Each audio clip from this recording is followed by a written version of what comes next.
6 está conformado por Jocelyn Aguirre, Brian López, César Vince y María Quiroz.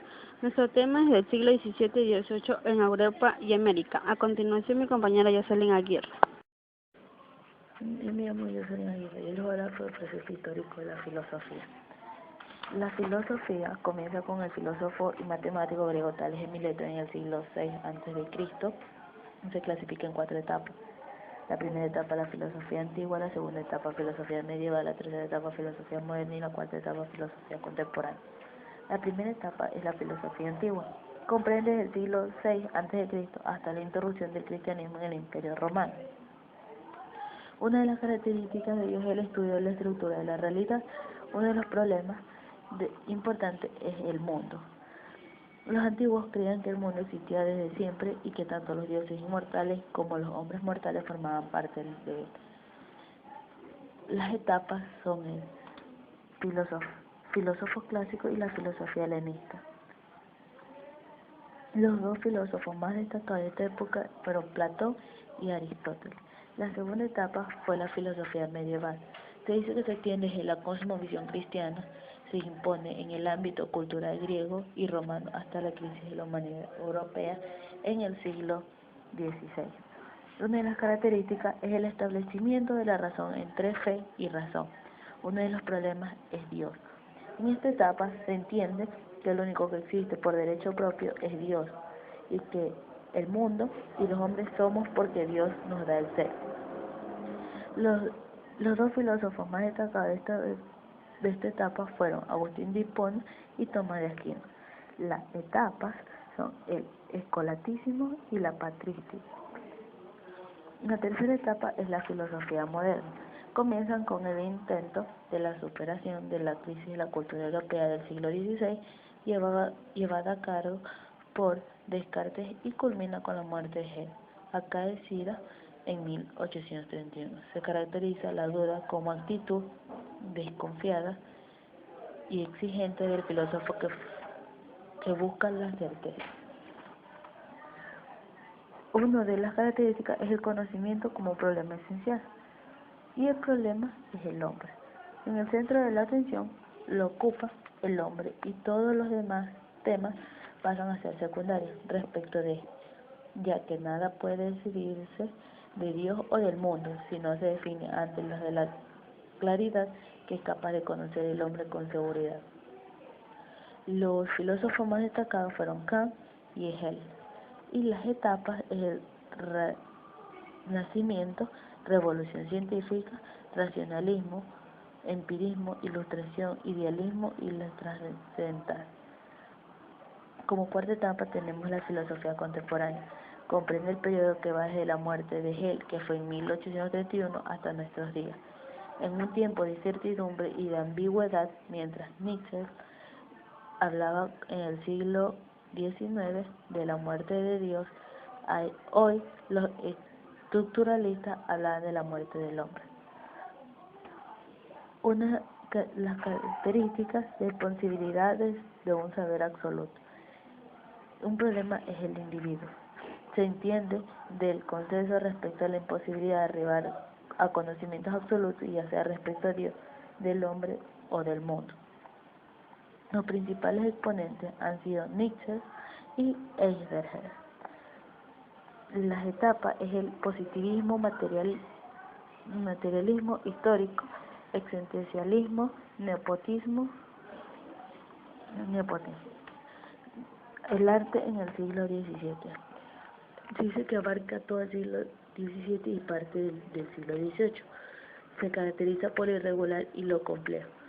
Constituye la respuesta estética y las circunstancias religiosas, políticas y económicas. Los arquitectos fueron requeridos por los monarcas para construir mansiones, por ejemplo, el Palacio de Versalles. El protestantismo, surgido en el siglo anterior, se opuso al catolicismo. La Iglesia Católica mostraba decoración que tuvo como objetivo oponerse de forma consciente a la austeridad a los templos protestantes. Las obras de arte eran encargadas por la nueva burguesía y reflejaban un sentimiento más íntimo y cotidiano.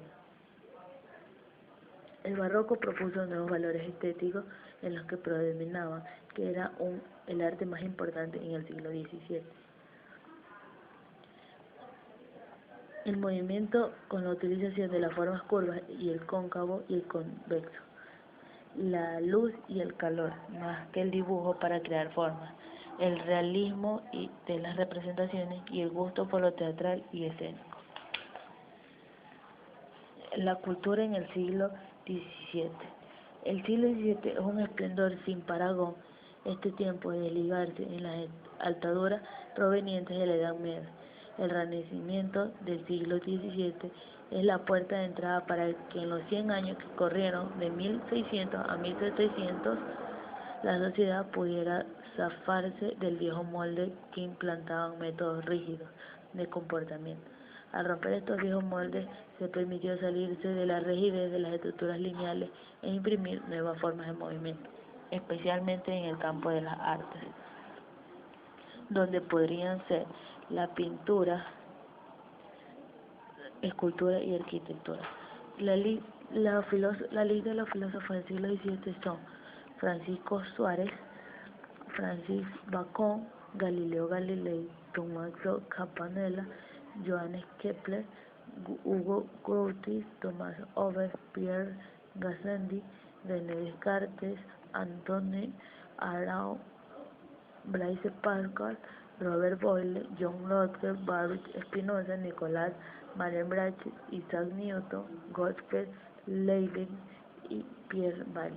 La filosofía moderna se caracterizó por reconocer plenamente la preeminencia de la gnoseología por sobre la metafísica, argumentando que antes de intentar conocer lo que hay es prudente conocer lo que se puede conocer. Los principales debates de esta época fueron, por lo tanto, debates gnoseológicos, el racionalismo, la escuela que enfatiza el papel de la razón, tuvo sus principales proponentes, que eran René Descartes, Baruch Spinoza y Gottfried Leibniz. Por otro lado, la escuela empirista se sostiene que la única fuente de conocimiento de la experiencia encontró defensores Francis John Locke, David Hume y George Berkeley. En 1781, Emmanuel Kant publicó la famosa Crítica a la razón pura, donde rechaza ambas posturas y propone la alternativa distinta. Si bien todo nuestro conocimiento empieza con la experiencia, no todo se origina de ella, pues existen ciertas estructuras del sujeto que anteceden a toda experiencia, en tanto las condiciones que la hacen posible. Gracias. Hola, soy César Andrés Vinces y les voy a hablar sobre la Edad Moderna en el siglo XVII y XVIII. Durante el siglo XVII se conforman nuevos centros de poder económico, político y cultural.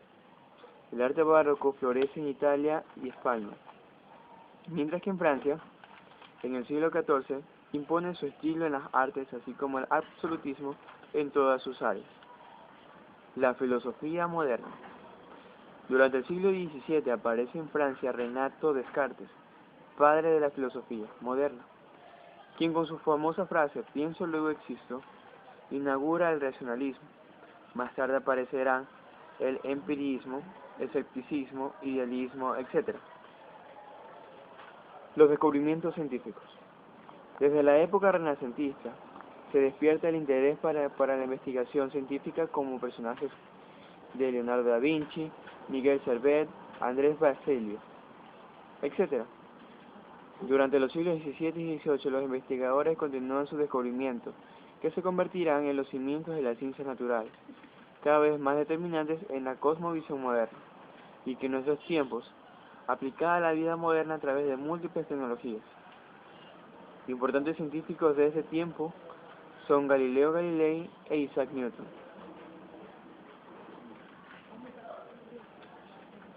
El estilo francés. Luis XIV acostumbraba a bailar con una versión primitiva del ballet. Le gustaba interpretar su papel favorito, el sol. Con su sucesor, Luis XV, se desarrolló el estilo rococó. El siglo XVIII. Durante el siglo XVIII surgieron tres revoluciones que transformaron el mundo moderno: la revolución industrial, la Guerra de la Independencia de los Estados Unidos y la Revolución Francesa. Estas tres revoluciones tuvieron consecuencias muy importantes en los siglos venideros y hasta en el presente. De esta manera se inicia la época contemporánea. El barroco en el siglo XVIII. Los adornos del barroco llegaron en el siglo XVIII a su máxima expresión, tanto en la arquitectura como el churrigueresco en España, como en la cultura, la pintura y la música. La música barroca. Los compositores musicales presentan gran ornamentación. Compositores famosos como Antonio Vivaldi, Juan Sebastián, entre otros. Antonio Vivaldi, violinista y compositor veneciano. Obras más conocidas como Las Cuatro Estaciones, conciertos para melodía y orquesta. Las tres revoluciones. La Revolución Industrial. La primera revolución industrial comenzó en Inglaterra para extenderse por el mundo. Causó una profunda transformación en la economía, la sociedad y la cultura. Los cambios más inmediatos se produjeron en los procesos de producción. La música clásica. En Austria aparece un niño prodigio que tocaba el piano y compuso sus primeras obras a los 5 años de edad. Se presentó ante los reyes de toda Europa durante su infancia. La obra más famosa de Mozart es la pequeña serenata nocturna. Gracias. Me llamo Brian López y voy a hablar sobre los hechos más relevantes del siglo XVIII. En ciencia y tecnología. Inicio de la revolución industrial. Surgen máquinas de vapor, lanzaderas volantes, spin jenny, etc. Surgen las primeras escuelas de ingeniería. Se tiene el primer acero fundido. Se funda la geodesia moderna, ciencia que estudia la superficie de la Tierra. En la guerra y la política. Hay hechos muy importantes. Este siglo es conocido como el siglo de la revolución. Uno de los hechos importantes es la Revolución Francesa.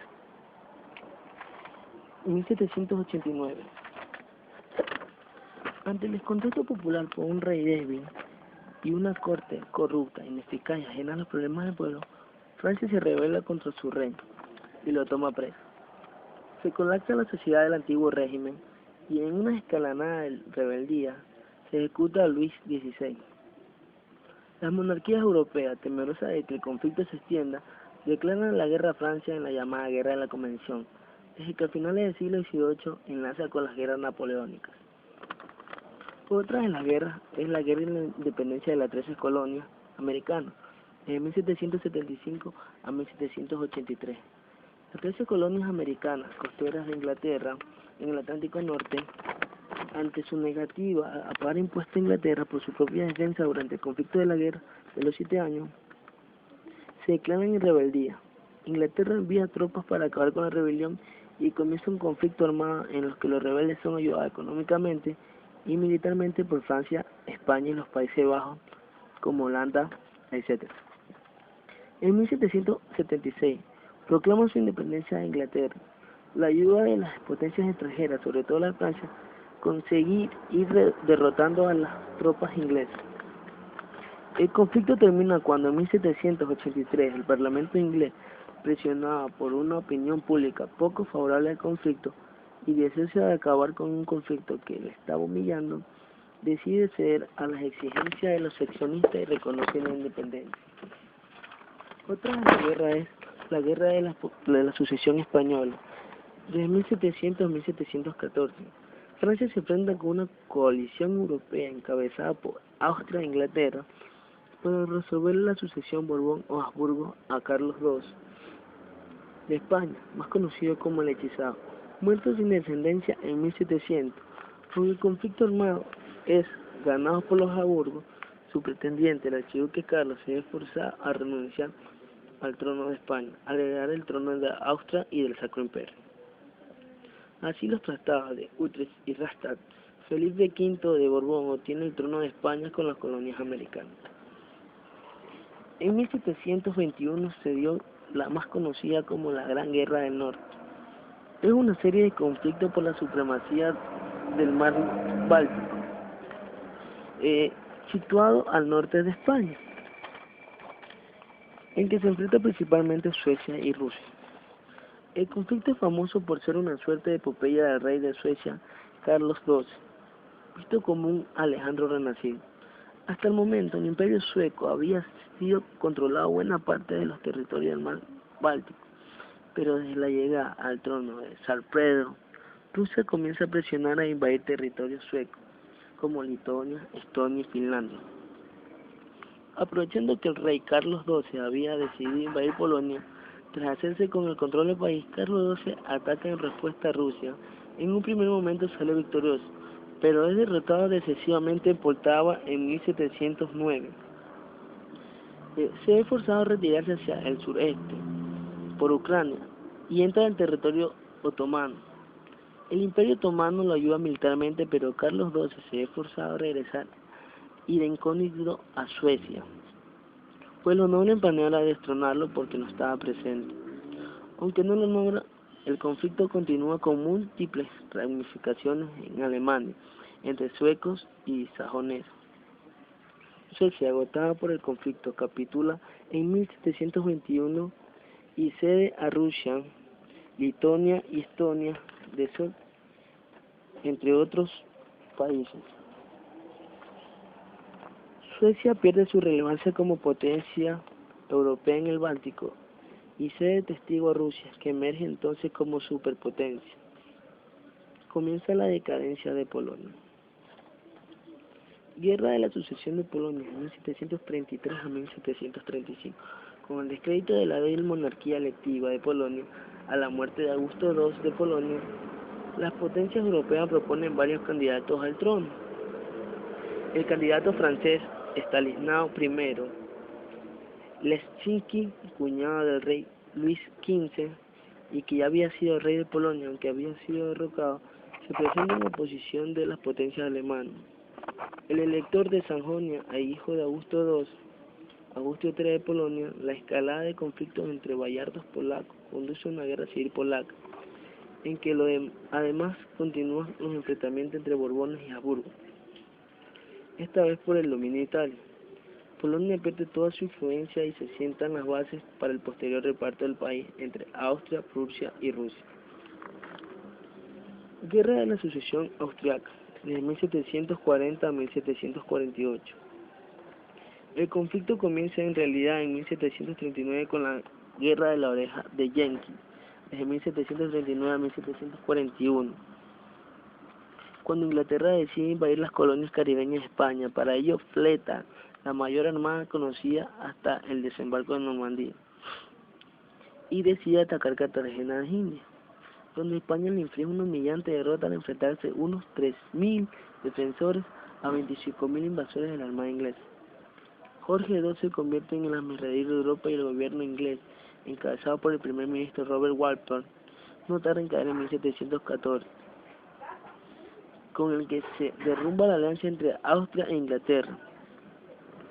Así, en 1740, a la muerte del emperador austro Carlos VI, sin descendencia masculina, su hija María Teresa pretende hacer valer sus derechos al trono en virtud de pragmática sanción promulgada por su padre en 1713, que Jorge II de Inglaterra decide defraudar. Sin embargo, Prusia, después de acabar con el poderío de la Casa de Habsburgo, decide invadir la Silesia, aprovechando al fin la alianza anglo-austriaca y la confusión reinante en Austria. Los electorados de Baviera, Brandeburgo y Sajonia, aprovechando la situación, aduciendo que no reconoce a María Teresa como legítima heredera al trono de su padre. No tardan en sumarse al conflicto apoyando a Prusia y los reinos borbones de Francia. España y Cerda se suman a la guerra pensando en debilitar a la Casa de Austria. Ante semejante ataque, Gran Bretaña teme la ruptura del equilibrio del poder en Europa y decide al fin volverse a aliar con Austria. El conflicto termina en tablas, con María Teresa I en el trono austriaco, que se separa del Sacro Imperio. Esto fue todo, los hechos relevantes del siglo XVIII. Muchas gracias. Bueno, mi nombre es Cintia Quiroz. Yo les voy a hablar sobre el siglo XVII y el siglo XVIII. Siglo XVII. Formalmente en el siglo XVII comprenden los años 1601 y 1700. Ambos incluidos muchos lo llaman el siglo de la física, debido a que en este siglo las aportaciones de Galileo Galilei, René Descartes e Isaac Newton dieron origen a la física clásica y a un sistema de pensamiento mecanista. Inventos del siglo XVII. En 1609 se creó el anteojo astronómico, leyes sobre el movimiento de los planetas creado por Kepler. En 1614 también se creó los logaritmos en Gran Bretaña por Nebel. En 1617 también se creó la triangulación en Holanda por Snelling. En 1641 también se creó la máquina de calcular por Pascal. En 1643 también se creó el barómetro. En 1650 también se creó la máquina electrostática en Alemania. En 1657 también se creó el reloj de péndulo en Holanda. En 1660 también se creó el cálculo diferencial en Alemania, Gran Bretaña por Newton. En 1665 también se creó las leyes de atracción universal en Gran Bretaña por Newton. En 1672 también se creó el telescopio en Gran Bretaña por Newton. En 1690 también se creó la máquina de vapor experimental en Francia por Papin. En 1698 también se creó la bomba de vapor en Gran Bretaña por Savery. Siglo XVIII. El siglo XVIII comprende los años 1701 y 1800, ambos incluidos de la era cristiana. En la historia occidental, el siglo XVIII también es llamado siglo de las luces, debido a que durante el mismo surgió el movimiento intelectual conocido como Ilustración. En este marco del siglo XVIII es fundamental para comprender el mundo moderno, pues muchos de los acontecimientos políticos, sociales, económicos, culturales e intelectuales del siglo han extendido su influencia hasta la actualidad. El inicio de la revolución industrial, máquina de vapor, lanzadera de volante, Sputnik, Jenny, etc. Se obtiene el primer acero fundido. Se funda la geodesía moderna. Se impone la mecánica newtoniana y la teoría de gravitación universal. A finales del siglo Lagrange propone la sintaxis universal. A finales del siglo Lagrangiano propone la sintaxis lagrangiana de la ecuación de Newton. Se realizan los primeros estudios modernos de la meteorología. Se realizan expediciones naturalistas por todo el mundo, dando inicio al naturalismo moderno. El nombre de occidental afianza su conocimiento geográfico y natural del mundo, llegando a los lugares más recónditos. Se desarrollan las primeras teorías científicas sobre el surgimiento de las especies.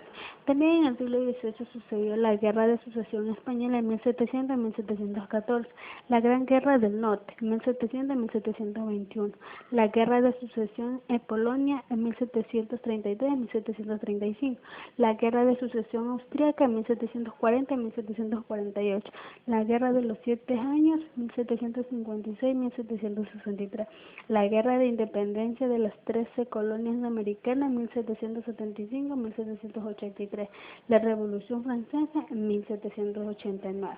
Muchas gracias.